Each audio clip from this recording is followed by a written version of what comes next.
Ciao a tutti, oggi parlerò di qualcosa di molto più leggero e vi parlerò dei club in Corea. La prima volta ci sono andata con un mio amico, mi ci ha portato lui, me l'ha fatto conoscere lui, dopodiché ci sono poi sempre andata ogni venerdì dopo la scuola, andavamo a casa, ci preparavamo, ci incontravamo poi.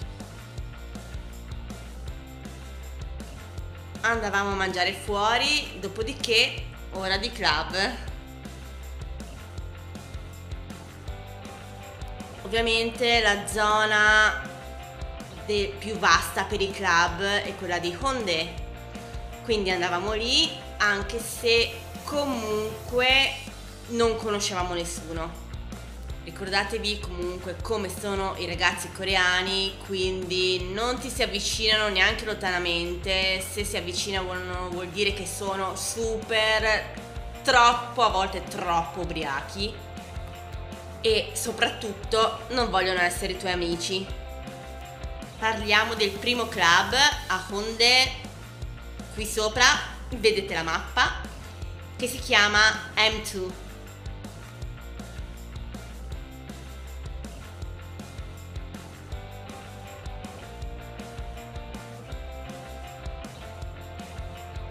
Come vi ho detto ci andavamo tutti i venerdì, questo per 3 mesi, quindi sono un bel po' di volte, e abbiamo conosciuto qualche coreano solo una volta, l'ultimo dell'anno, tipo alle 2 o 3 di notte, quindi ormai erano completamente fuori.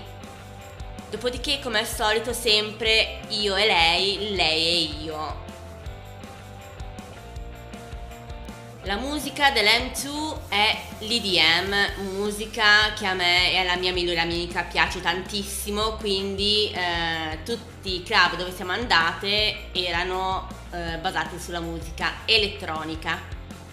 Comunque nei club di Hongdae varia dalla musica elettronica appunto all'hip hop, che sono le musiche principali, in aggiunta ovviamente al K-pop che suonano a Seoul.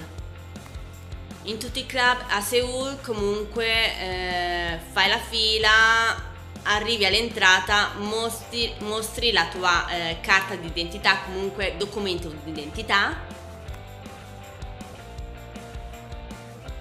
dopodiché procedi, c'è il banco dove paghi, ti mettono il braccialetto, vai al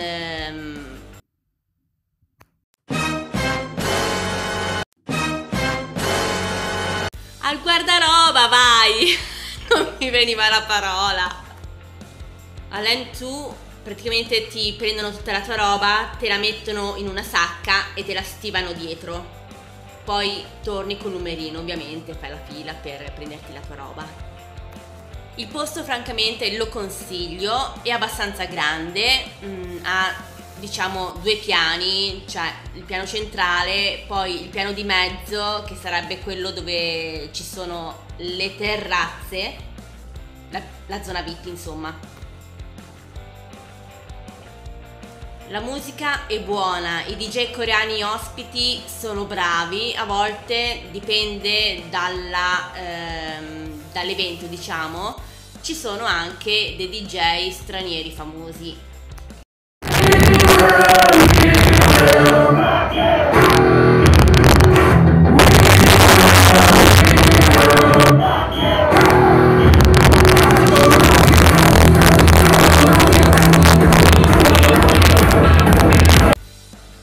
Un altro club, una piccola parentesi per il club Cocoon dove sono andata nella notte di Halloween, perché non so come mai, forse perché era martedì mi pare, tutti gli altri club erano chiusi, quindi o così o così.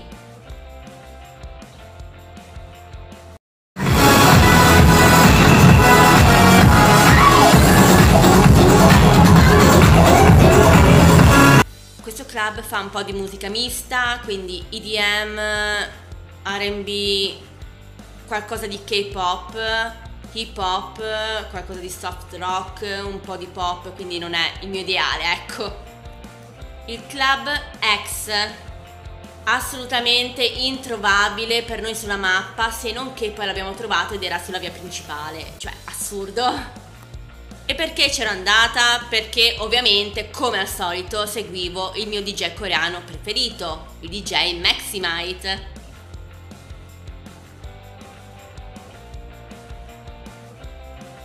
Incredibilmente, inaspettatamente sono riuscita a conoscerlo, cioè a parlarci un minimo, a fare delle foto, io ero felicissima.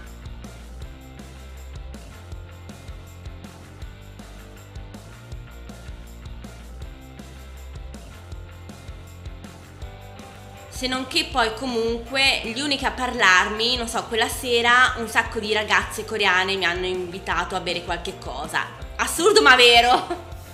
Bevi di qua, bevi di là.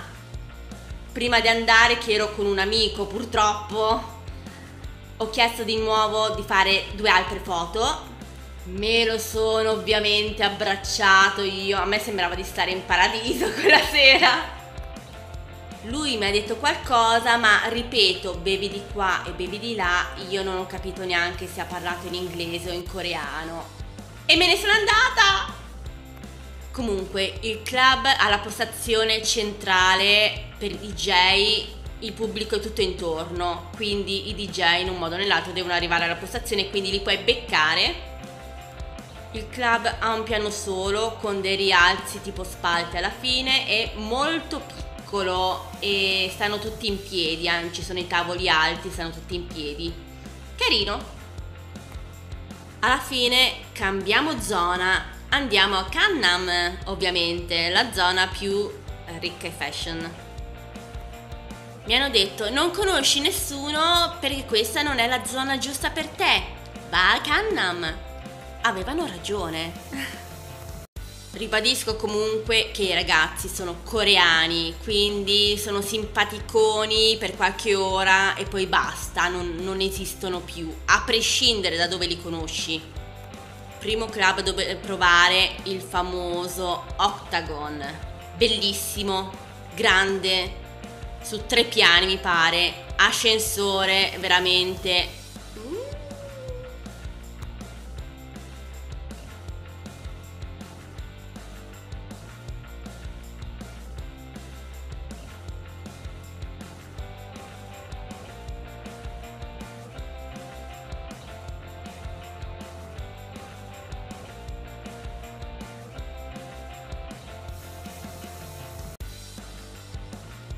La prima e unica volta che ci sono andata quell'anno, perché poi sono tornata in Italia, le guardie fuori ti facevano la radiografia per vedere se potevi entrare.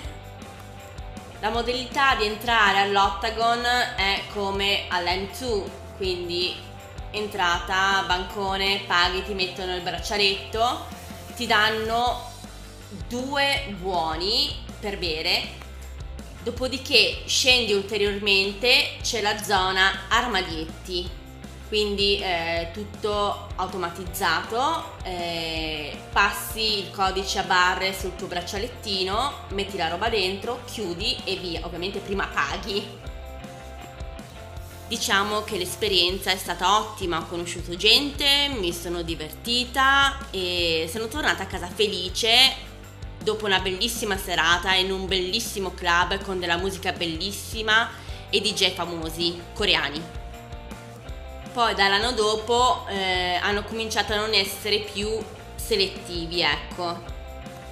Il club sempre buono, ovviamente, visto che la selezione praticamente non c'era più, la gente non era più di un certo livello, diciamo. E quello è stato il club dove sono andata sino alla fine. Primo perché mi piaceva, secondo che non è da poco, ve lo dirò in seguito il motivo, il secondo motivo. Avanti altro club, Gangnam Made.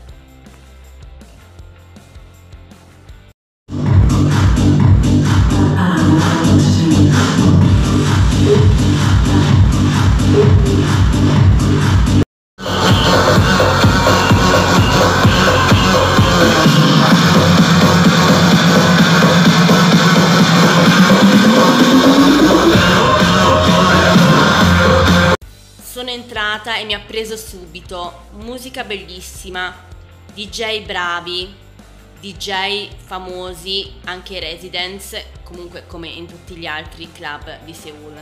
Il mio DJ preferito era un resident e che non ci vado.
Quando entri a scendere ovviamente al Can-Am Made, sei subito sul piano superiore che gira tutto intorno, c'è la terrazzata dove puoi sederti, ovviamente ti siedi se hai il tavolo, altrimenti devi stare in piedi. Diciamo che la pista del Can-Am Made è piccolissima perché diciamo che l'80% dello spazio è preso da tutti i tavoli.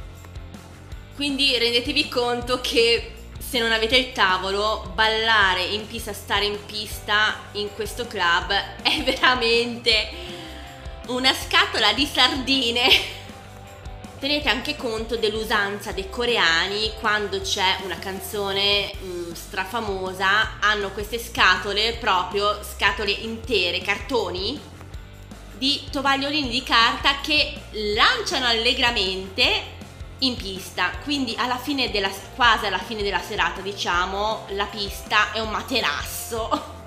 Devo dire che in questo club i coreani veramente li vedi come animali da festa, nel vero senso della parola, cioè, è veramente incredibile.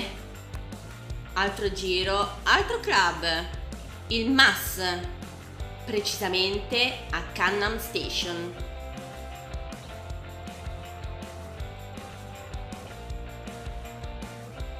Io ero entrata perché ero in contatto con un non famoso DJ coreano, quindi sono entrata gratis, quindi le modalità di entrata, di pagamento e di stivamento della vostra roba non le conosco. È molto piccolo, però la postazione dei DJ è molto carina perché comunque puoi anche salire accanto a loro e volendo puoi anche conoscerli. Ma mi scordavo la pietra dello scandalo, il Burning Sun.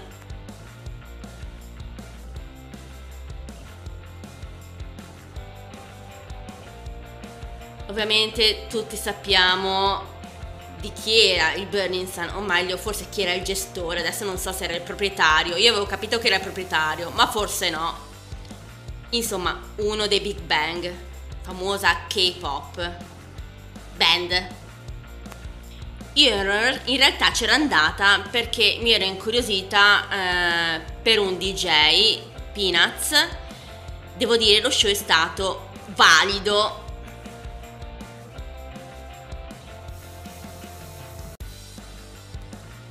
Forse era, perché ormai l'hanno chiuso, l'unico club che aveva una zona bar, ma nel senso che io ho visto a un certo punto un ragazzo ballare su un cubo, diciamo, mentre allegramente si mangiava una coppetta di gelato. Un grande!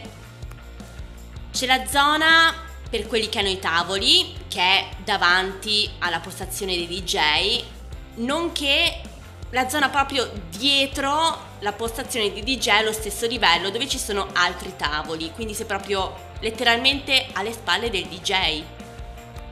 Purtroppo devo dire che quella sera è stata un'agonia, perché comunque da sola nessuno ti parla, i ragazzi quasi ti scansano per stare e ballare con altri ragazzi. Questi sono i club coreani, questi sono i coreani, finché non ha cominciato il DJ Peanuts, e allora mi ha risollevata. Cavoli, un bello show. Lui molto diciamo interattivo, perché comunque come vedrete interagiva molto con il mio cellulare. La postazione del DJ è alta non quanto quella che c'è all'Octagon, che li vedi solo la testa se sei proprio sotto e non sei neanche vicino. Qui al Burning Sun potevi proprio appoggiare la mano sulla postazione del DJ, però purtroppo dovevi stare in punta di piedi per riuscire a vederlo. E così, francamente, penso proprio di aver finito la lista dei club dove sono stata. Sono stata anche all'Elui, proprio il primo anno in cui sono andata a Seoul, ma non posso dirvi nulla, a parte che ha chiuso. Ups! Mi stavo dimenticando un piccolissimo club tradizionale coreano, cosiddetto. Si chiama Muin, veramente piccolo, veramente buio!